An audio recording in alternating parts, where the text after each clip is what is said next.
공평하게 주어지는 스문의 시간. 그런데 왜 어떤 사람의 시간은 금처럼 쓰이고 어떤 사람의 시간은 모래처럼 빠져나갈까요? 남들보다 더 노력하는데 나만 그대로인 느낌이 든다면 그건 노력이 부족해서가 아니라 성공하는 사람들의 시간 활용법을 아직 발견하지 못했기 때문일 수도 있습니다. 그들은 무작정 열심히 하는 대신 자신의 기운이 가장 날카롭게 깨어나는 타이밍을 선점하곤 하죠. 그들이 절대 말해주지 않는 성공하는 사주 속 숨겨진 시간의 비밀 궁금하지 않으세요? 지금부터 그 독보적인 패턴을 분석해 보겠습니다. 미라클 모닝을 남들이 다 하니까 일단 따라 해보셨을 겁니다. 새벽 5시에 일어나야 성공한다는 강박에 눌려 억지로 눈을 뜨고 무거운 몸을 이끌며 하루를 시작했는데 정작 낮에는 졸음과 자책만 나눴던 경험도 있지 않나요? 근데 여기서 한번 생각해 보셔야 합니다. 혹시 내가 틀린 게 아니라 방법이 안 맞았던 건 아닐까요? 관찰된 패턴 중 하나는 이게 나랑 안 맞는 방식일 수도 있다는 점입니다. 일부 사례를 보며 결코 남의 시계를 획일적으로 따라가지 않는 경향이 관찰되곤 하죠. 그들은 자신이 태어난 계절의 기운인 월지의 온도를 이해하려는 노력을 하나의 관점으로 삼곤 합니다. 영리학에서 월지는 내면의 환경과 에너지의 기준점으로 해석되기도 하죠. 예를 들어 겨울에 태어난 사람이라면 낮 시간에 따뜻한 화기운을 활용할 때 사고가 유연해지는 흐름이 관찰되는 사례가 있습니다. 반대로 여름 사주는 저녁이나 고요한 새벽 시간에 가장 명료한 정신으로 몰입할 가능성이 열리는 것으로 해석되기도 합니다. 남의 시간이 아니라 나의 리듬에 맞춰보는 태도, 그게 삶의 활력을 되찾는 하나의 해석 프레임일 수 있습니다. 나만의 시간 온도를 존중해 보세요. 그때 변화를 다르게 인식하게 되는 경우가 생기기도 합니다. 당신만의 계절에서 피어날 때 가장 자연스러운 에너지가 느껴질 수도 있기 때문입니다. 결국 중요한 건 하나입니다. 남의 시간이 아니라 나의 리듬에 맞춰 사는 것. 그것이 나만의 흐름을 찾아가는 본질적인 시작점일 수 있습니다. 근데 시간대만 바꾼다고 삶이 달라질까요? 시간대를 옮기는 건 그저 시작일 뿐입니다. 하나의 의미 있는 차이는 오행의 기운을 어떻게 해석하느냐에 달려 있습니다.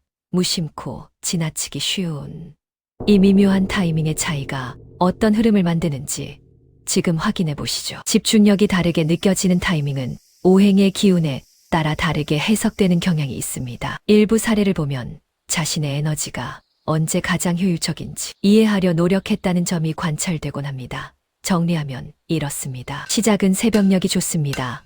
응축된 에너지를 폭발할 때는 낮에 하는 것이 바람직하고요. 정리는 저녁에 하면서 마음을 가라앉히고 다음을 위한 확장은 밤이 좋습니다. 사주에서 목의 기운은 시작입니다. 새벽 시간대를 활용했을 때 집중이 더 잘 맞았다고 느끼는 사례가 있습니다. 화는 다릅니다. 정점에서 폭발하죠. 에너지를 압축하여 몰입하는 관점이 존재하기도 합니다. 톤은 멈춥니다. 전원기에서 정지하고 정리하죠. 삶의 중심을 잡는데 도움이 될 수 있다는 해석입니다. 금은 정리하는 사주로 저녁에 결실을 맺고 가지를 치는 몰입도가 관찰됩니다. 수의 집중력은 깊어지는 것이 포인트입니다. 밤에 사고가 확장되고 통찰이 잘 이루어지는 것으로 보이기도 합니다. 당신의 기운이 언제 깨어나는지 그 지점을 찾는 순간부터 인생의 흐름이 다르게 느껴질 수 있다는 관점도 참고해 보시기 바랍니다. 단순히 열심히 하는 게 아니라 집중의 스위치를 켜는 지점을 탐색해 보세요. 내가 어떤 원소의 에너지를 쓸 때 가장 편안한지 스스로를 관찰하는 시간을 가져보세요. 그 작은 탐색이 일상의 질감을 다르게 만드는 계기가 될 수 있습니다. 흔히 말하는 몰입의 기술도 결국 자신의 오행 리듬을 찾는 과정으로 해석될 여지가 충분합니다. 시간을 찾아냈고 기운까지 확인했습니다. 하지만 대부분의 사람은 여기서 중요한 지점을 놓치곤 합니다. 왜 똑같은 시간을 써도 어떤 사람은 시간이 흐른 뒤 예상치 못한 위치에 가 있고 어떤 사람은 여전히 비슷한 자리에 머물러 있을까요? 그 차이를 만들어낼 수 있는 중요한 변수, 지금 바로 공개합니다. 시간을 벌었는데도 변화가 느껴지지 않는다면 거기에는 하나의 해석 가능한 이유가 숨어 있을 수 있습니다. 정작 무엇으로 채울지 고민하지 않는 경우가 있기 때문이죠. 오늘 하루 끝나기 전에 단 30분 핸드폰 없이 앉아보세요. 그 시간이 생각보다 많은 걸 바꿀 수 있습니다. 관찰된 패턴에 따르면 일부 성취를 이룬 분들은 마무리하는 시간을 아주 귀하게 쓰는 경향이 있습니다. 시주는 인생의 결과물이자 나만의 비밀스러운 공간으로 해석되기도 하거든요. 그들은 조용한 시간에 내면의 에너지를 정돈하는 연습을 반복하곤 합니다. 소란스러운 대낮이 아니라 아무도 보지 않는 곳에서 나를 다듬는 시간이죠. 이 지점에서 차이가 나타나는 경우가 관찰되기도 합니다. 고요함이 하나의 도구로 작용할 수 있습니다. 적막을 견디고 내면의 소리에 귀를 기울일 때 비로소 주변 환경도 당신의 의도에 반응할 준비를 마칩니다. 에너지를 압축하지 않으며 결과물이 흩어지기 쉬운 법이라는 관점이 존재합니다. 딱 30분이면 충분합니다. 핸드폰 내려놓고 아무것도 하지 말고 생각만 해보세요. 이 시간 하나가 당신의 방향을 정리하는 단서가 될 수도 있습니다. 세상을 향해 소리치기보다 나를 향해 침묵할 때 당신의 잠재력은 현실의 결과로 치환될 준비를 마칩니다. 시간을 확보했다면 이제 그 시간을 당신의 밀도 높은 생각으로 채우기 시작하세요. 흐름이 바뀌는 그런 가능성이 열립니다. 호흡을 가다듬어 보세요. 하지만 여기서 멈추면 모든 게 제자리로 돌아갈 수 있습니다. 당신이 아무리 좋은 에너지를 채워도 일상이 자꾸만 꼬이는 느낌이 든다면 당신의 그릇에 이미 불필요한 것들이 가득 차 있을 수 있기 때문입니다. 삶의 흐름을 바꾸는 하나의 중요한 변수, 비워야만 다시 채울 수 있는 그 진실을 마주할 시간입니다. 아무것도 하지 않는 시간, 참 견디기 힘들고 불안하게 느껴질 수 있죠. 현대 사회는 끊임없이 무언가를 소비하라고 압박하니까요. 하지만 인생의 패턴을 바꾸는 사례들은 다릅니다.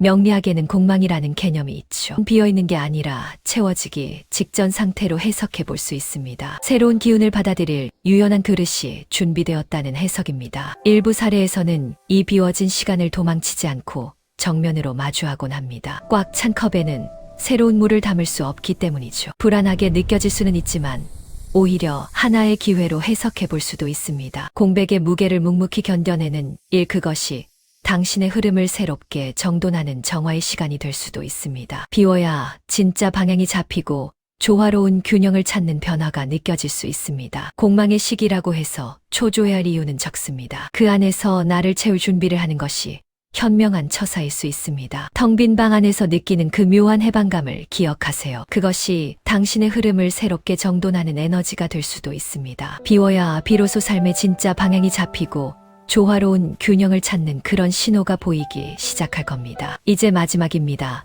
여기까지 오신 당신은 이미 평범한 흐름과는 다른 궤도에 진입했을 가능성이 큽니다. 하지만 이 부분을 놓치며 다시 익숙한 패턴으로 돌아가기 쉬운 경향이 있습니다. 당신을 지배하려 드는 세상의 모든 압박에서 벗어나 진정한 자유와 성취를 거머쥐는 법, 그 마지막 퍼즐을 맞춰드리겠습니다. 결국 차이는 시간의 양이 아니라 지배 방식에 있다는 해석이 가능합니다. 시간을 단순히 소비하느냐, 주도적으로 다루느냐의 문제죠. 남들이 정한 속도에 맞추느라 나만의 리듬을 잃어버린 것일 수 있습니다. 같은 스문의 시간을 써도 결과가 다르게 느껴지는 이유는 시간의 양이 아니라 자립의 자세의 차이가 있기 때문이라는 분석입니다. 지금 당신이 겪고 있는 혼자만의 시간은 피해야 할 고통이 아닙니다. 나를 단단하게 만드는 자립의 과정일 수 있습니다. 격차는 선천적인 능력이 아니라 자신의 시간을 다루는 독보적인 방식에서 벌어지는 경우가 많이 관찰됩니다. 혼자 서는 시간을 어떻게 쓰느냐에 따라 같은 인생도 시간이 흐른 뒤에는 다른 방향으로 흘러가 있을 수 있습니다. 이걸 그냥 흘려보내는 사람은 그대로의 궤도에 머물기 쉽고, 용기 있게 붙잡는 사람은 다른 방향으로 전개되는 흐름으로 이어질 수 있습니다. 일정한 성취를 거둔 사례들은 고립을 두려워하지 않고 오히려 그 시간을 에너지를 정돈하는 기회로 사용하곤 합니다. 스스로 인생의 지휘자가 되어 나만의 속도를 존중하세요. 의미 있는 변화를 다르게 바라보는 계기가 될 수 있습니다. 자신만의 방향을 정리해 나가는 과정에 들어설 수 있습니다. 삶의 흐름을 믿고 묵묵히 당신만의 걸음을 내디디시길 바랍니다. 처음에 느꼈던 그 혼란스러움, 이제는 조금 다르게 보이지 않나요? 이건 정답이 아니라 하나의 해석일 뿐입니다. 당신에게 맞는 부분만 가져가 보세요. 지금 결정하셔야 합니다. 흘려보낼지 붙잡을지 아님 붙잡기로 했다면 시간을 정복한다라고 댓글에 딱 한 줄만 남겨보세요. 이 한 줄이 당신 흐름의 시작점이 될 수도 있습니다. 스스로를 돌아보는 계기가 될 수 있죠. 이 선언을 하는 순간부터 일상을 바라보는 방식이 조금 달라질 수도 있다는 변화가 느껴질 수 있습니다. 이건 끝이 아니라 흐름이 바뀌는 시작입니다. 시간을 천천히 내 것을 만드는 힘을 기르시길 바랍니다. 감사합니다. 본 영상은 명리학적 해석을 바탕으로 하며 개인마다 결과는 다를 수 있음을 알려드립니다.